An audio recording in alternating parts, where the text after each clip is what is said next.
নাবালিকাকে যৌন নির্যাতনের অভিযোগ সাজাপ্রাপ্ত আসামিকে 10 বছরের সশ্রম কারাদণ্ডের নির্দেশ দিল জলপাইগুড়ি জেলা আদালতের স্পেশাল জজ বস্কো কোর্ট।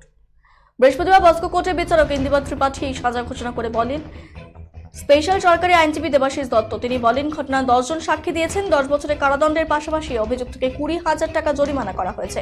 অনাদায়ে আরো 6 মাসের সাজারও নির্দেশ দিয়েছেন। অন্যদিকে নাবালিকাকে 2 লক্ষ টাকা সরকারের তরফে দেওয়া হবে।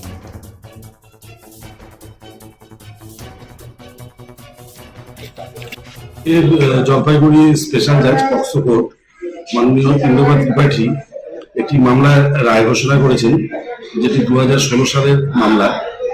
জলপাইগুড়ি সদর ব্লকের এক চা বাগানের একটি নাবালিকা মেয়ে, যার বয়স 5 বছর, তাকে এই আসামি তার বাড়িতে কেউ না থাকার সুযোগে তার বাড়িতে যায় এবং তার বাড়ির পাশে একটি ফাঁকা জায়গায় তাকে নিয়ে গিয়ে তার পরনের